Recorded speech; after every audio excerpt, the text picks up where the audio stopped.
Good morning বন্ধুরা, welcome back to my channel. আমার নতুন দিনে নতুন ব্লগে তোমাদের সবাইকে ওয়েলকাম। কেমন আছো তোমরা সবাই? আশা করছি খুব ভালো আছো। আমি খুব ভালো আছি। সকালবেলা ঘুম থেকে উঠে ব্রাশ ট্রাশ করে এসে দেখলাম আমার বর এদিকে চা ছাঁকছে, মানে চাটা হয়ে গেছে, চা ছাঁকছে। আর এদিকে দেখো চা ছাঁকতে গিয়ে এই প্লেটটার কি অবস্থা করলো। আমি ওকে বারবার বলি যে যখন ঠিকঠাক করে ছেঁকতে পারো না তো আগে কাপ দুটো টেবিলের উপর রেখে তারপরে চাটা ছেঁকবে, তারপরে একটা থালায় হোক বা প্লেটে হোক সেটাতে রাখবে, কিন্তু কিছুতেই শোনে না। আগে মানে থালার উপর রেখে তারপরেই ও চাটা ছাঁকে, যার জন্য এইরকমভাবে নোংরা হয়।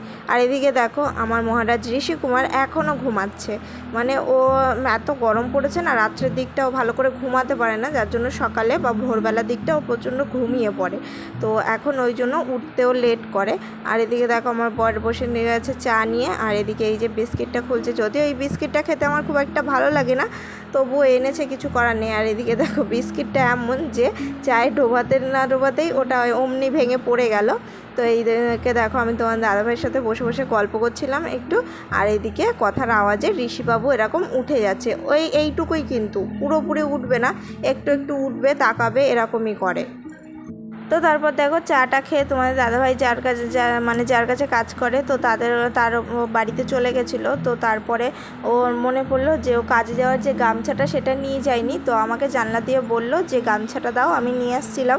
আর এদিকে অমনি ঋষি আমার হাত থেকে গামছাটা নিয়ে চলে গেল। ও আজকে বেশি দূরে কাজে যাচ্ছে না, এই সামনে বাজারে কাজে যাচ্ছে, তো সেই কারণে আমার সাথে এখানে দেখা করে গেল। ও কাছে পিঠে কাজে গেলে আমার সাথে দেখা করে যায়, নাহলে যদি দূরে কাজে যায় তো চলে যায় আর কি, আর আমার সাথে আর দেখা করে না। তো এই যে এখন এখানে চলে যাচ্ছে। আর ওর পিছনে টেবিলটা হচ্ছে কাজের টেবিল, মানে উপরে সিলিং টিলিং যখন রং করে তখন ওই টেবিলটা কাজে আসে। আজকে হয়তো রং মানে সিলিংয়ের কাজ আছে, তো সেই কারণে টেবিলটা নিয়ে যাচ্ছে।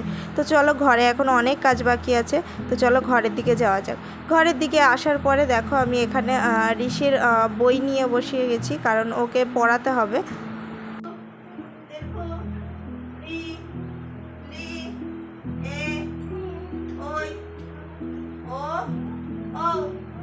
তো এখানে দেখো আমি কাজ করছিলাম আর ঋষিকে পড়াচ্ছিলাম। একভাবে ওর কাছে বসে পড়ানো তো সম্ভব হয় না, আমার এদিকে কাজ থাকে, তো সেই কারণে এরকমভাবেই পড়াই আমি। তো মাঝে মধ্যে ওর কাছে বসে যদিও ওর মাঝে মধ্যে পড়াই, কিন্তু বেশিরভাগটাই এভাবে আমি কাজ করি আর ওকে পড়াই। আর হচ্ছে ওর ওপর মাঝে মধ্যে আমার একটু রাগও উঠে যাচ্ছিলো, কারণ হচ্ছে ও জানা জিনিসগুলো সব ভুলে গেছে। ও আওয়া থেকে মানে ও পর্যন্ত সব পারে, কিন্তু দুদিন আর কি পড়তে বসানো হয়নি, যার জন্য ও সব ভুলে গেছে। তো এই যে ও মানে একটু বসে বসে ওকে একটু পড়িয়ে দিচ্ছিলাম। আর আমার হাতে কি বলো তো, আমার হাতে রয়েছে চক। সেটা চকটা কিসের জন্য বলো তো? না ভেবো না একদমই যে স্লেটে লেখার জন্য, এটা হলো দেয়ালে টানার জন্য। এখন যেহেতু গরমকাল, একটু আধটু পিঁপড়ে হচ্ছে, লাল পিঁপড়ে, তো সেই পিঁপড়েগুলোকে তাড়ানোর জন্যই চকটা আর কি নিয়ে আসা। তারপরে ওখানে কিছুটা মানে দরজার সাইডে চকটা টানা হয়ে গেলে এখন কিছুটা জামা কাপড় নিয়ে বসে পড়েছি ঋষির পাশে, মানে একেবারে ওকে পরাচ্ছি আর হচ্ছে জামা কাপড়গুলোও ভাঁজ করছি। এখানে দেখো গতকালের জামা কাপড় রয়েছে, বালিশের রোয়ার, ঋষির প্যান্ট ট্যান্ট সব কিছু রয়েছে, তো ওগুলো ভাঁজ করে নিচ্ছি। এগুলো ভাঁজ করতে করতে হঠাৎ করে এলো হেলথের একটা দিদি, মানে বাড়ির সকলে ভালো আছে কিনা, সুস্থ আছে কিনা, সেই সব ব্যাপারে খোঁজখবর নিতে এসেছিলো। তারপরে আমার হাজব্যান্ডের নাম, আমার শ্বশুরমশাইয়ের নাম, তারপর ফোন নাম্বার, এগুলোও জানতে চাইছিলো। তো আমি ওনাকে এগুলো বলছিলাম আর হাতে কাজ করছি, প্লাস ঋষিকে পড়াচ্ছি।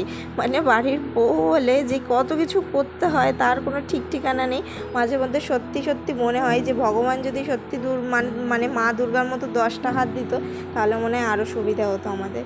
তো যাই হোক, দেখো এখানে আমি জামা কাপড়গুলো গোছাচ্ছি আর জায়গায় রেখে দিচ্ছি। আর এখানে ঋষি ওই বইটা পড়ার জন্য পাগল হয়ে যাচ্ছে, কারণ ওখানে সব ফলের, তারপর সবজির এগুলো রয়েছে না, ওটা পড়বে বলে পাগল হয়ে যাচ্ছে। তো ওকে আমি বললাম যে ওটা সন্ধ্যাবেলা পড়াবো, তুমি এখন বইটা রাখো। তো ও বইটা ঢোকাতে পারছিল না, যার জন্য স্লেটটা বার করে বসে আছে।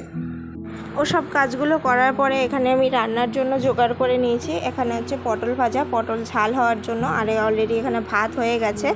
আর এখানে ভাতের ঢাকাটা আমি দিয়ে নিচ্ছি। এই যে গোটা জিরের কৌটোটা না আমি একদম খুঁজে পাচ্ছিলাম না, তোমার দাদাভাই রেখেছিল, খুঁজে পাচ্ছিলাম না, তো অনেক খোঁজাখুঁজির পরে বেরোলো। তারপরে এই দেখো এই পটলগুলো আলাদা করে কাটা আছে কেন বলো তো?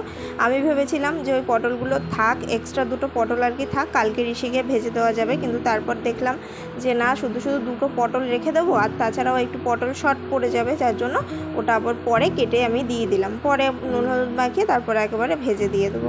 আর এখানে অলরেডি আমি ঋষির ভাত বেড়েই নিয়েছি, ও অনেকক্ষণ ধরে বায়না করছে পটল ভাজা দিয়ে ভাত খাবে ভাত খাবে, যার জন্য আমি পটল ভাজার তেল দিয়ে আর পটল ভাজা দিয়ে ভাত বেড়ে নিয়েছি। তো দেখো এখানেও কত খুশি হয়েছে, পটল ভাজা দিয়ে ভাত দেখে একদম সাথে সাথে উঠে গেছে। তো ওকে আমি বলছিলাম যে বিরক্ত করবে না বাবা, তাড়াতাড়ি মুখ চালিয়ে খেয়ে নেবে, তো ও মাথা নাড়ছিল সেই কারণে। তার মধ্যে দেখো এখানে আমার ঋষিকে খাইয়ে দাইয়ে আমি বসিয়ে দিয়েছি তরকারি। ঋষিকে খাওয়ানোর পরে আমিও দুটো ভাত খেয়েছিলাম, তো তারপরে বসিয়ে দিয়েছি তরকারি। আর এখানে যেসব এঁটো থালা বাসনগুলো আছে সেগুলো আমি একেবারে গামলায় রেখে দিচ্ছি। এটা কিন্তু তরকারিটা প্রায় হওয়ার মুখে হয়ে আছে, তো এখন একটু গরম মশলা দিয়ে তারপরে নামিয়ে নেব।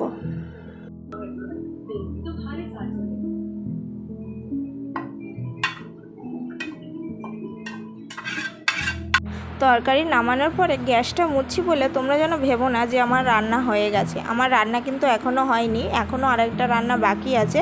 তো আর কি বিয়েটা করা মানে পটল ঝালটা করার সময় যেসব ঝোল তারপর তেল এদিক ওদিক ছিটিয়ে এসছে, তো ওগুলো একটু মুছে নিচ্ছি। তার কারণ হচ্ছে আমার আজকে লেট হয়ে গেছে, একটু তাড়াহুড়ো করছি। তো মানে আর একটা রান্না যেটা বাকি আছে সেটা কি বলো তো, সেটা হলো পাট শাক ভাজা। তো শাকটা কাটা হয়ে গেছে, ধুয়েও এনেছি, শুধু আর কি সিদ্ধটা বসানো বাকি আছে। তো আমি ভাবলাম পাট শাকটা মানে বসিয়ে দিয়ে তা আমি ঘরের বাকি কাজগুলো করে নেব, মানে ঘর ঝাড় দেওয়া, তারপর যেসব এঁটো বাসনগুলো মাজা বাকি রয়েছে ওগুলো মেজে নেবো, তারপর ঘর মোছা, এগুলো সব করে নেবো ভেবেছি। তো সেই কারণে গ্যাসটা মুছে নিচ্ছি, যার জন্য মানে যাতে আমার পরে আর মানে গ্যাসটা ভালো করে মুছতে না হয়, অল্প মুছলেই হয়ে যায়। তো সেই কারণেই আর কি গ্যাসটা এখন আমার মুছে নেওয়া। তো চলো এদিকে পাট শাকটা ধুয়ে তো রাখাই আছে, এবার পাট শাকটা সিদ্ধ বসিয়ে দিই।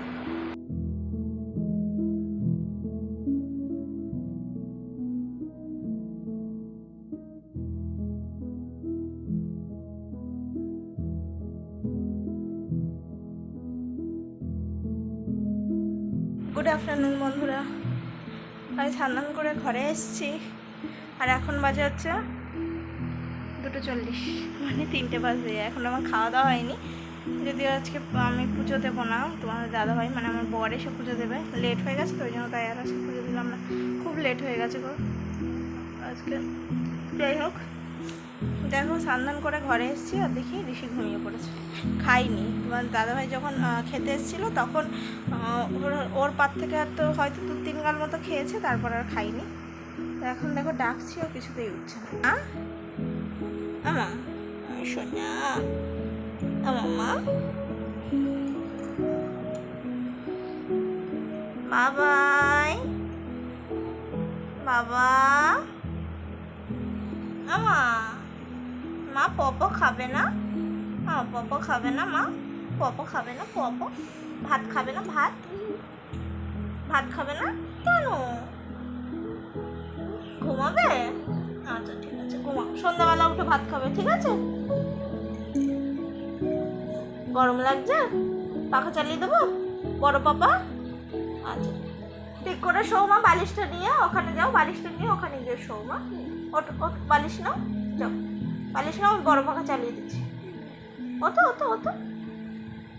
অত বাবা, যাও বালিশ নিয়ে এসো, যাও তোমার বালিশ নিয়ে এসো, চলো, খুব গরম লাগছে, পাখাটা চালিয়ে।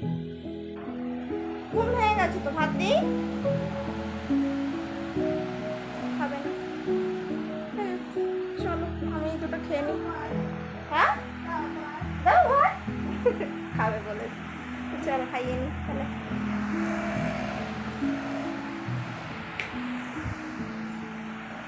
এবার কি বলতো, না খেয়ে শুলে না, জানো হয়তো যাদের বাচ্চা আছে তারা অবশ্যই জানবে যে বাচ্চারা না খেয়ে শুলে মায়ের কি আর খেতে ইচ্ছে করে। চলো খাইয়ে নিই, তারপর দেখাচ্ছি। দেখতে দেখতে চলে আসলাম সন্ধ্যাবেলা। এখানে দেখো সন্ধ্যাবেলা চাটা খেয়ে তোমাদের দাদাভাই বসেছে ঋষিকে পড়াতে ঠিক না লেখাতে, কারণ আমি ওকে বলেছি যে পড়াবো আমি আর লেখাবে তুমি। তো সেই কারণে ওকে এখন বললাম লেখাতে, আরও একবার লিখিয়েই অন্য কিছু লেখাতে যাচ্ছিলো। আমি বললাম যে ভালো করে ওকে হাত ধরে ধরে ওই অওয়ার উপর থেকে আবার হাত ধরে ধরে বোলাও। তো সেই কারণে দেখো আবার বোলাচ্ছে। তো বেশি তো করবে না, মানে টাইম নেই, বাজারে যাবে, তো একটুখানি লিখিয়ে দিয়ে চলে যাক, তারপর আমি লেখাবো। আর এখানে দেখো এই যে এই বইটা পড়তে ঋষি খুব ভালোবাসে। আর এখানে এই দেখো আদর্শলিপি, এই বইটা দেখলে না একটা পুরনো স্মৃতি মনে পড়ে, যেন মনে হয় যে আমরাও কত কষ্ট করে শিখেছি, আমরাও কত মারধর খেয়েছি। তো যাই হোক, এগুলো দেখলে একটা মানে পুরনো ইমোশন আর কি জেগে ওঠে। আর এখানে দেখো চায়ের কাপগুলো এখনও রেখে আসা হয়নি। এখানে ঋষি পড়ছে আর লিখছে, মানে দুটো একসাথে করছে। তারপর দেখো এখানে রাত্রে মানে সন্ধ্যাবেলা তোমার দাদাভাইয়ের সাথে গল্প, একটু ঝগড়া, একটু হাসি আড্ডা সব কিছু করে আর কি সন্ধ্যাটা কাটানো হলো। তারপর রাত্রেবেলা এখানে ভাত বেড়ে নিয়েছে তোমার দাদাভাই, আর এখানে ভাতটা গরম বলে ঋষি ফু দিয়ে দিয়ে ভাতটা ঠান্ডা করছে, কারণ ওরও খুব খিদে পেয়েছে প্লাস আমারও খুব খিদে পেয়েছে সেই কারণে। আর এখানে আমার বর জল ভরছে খাওয়ার জন্য।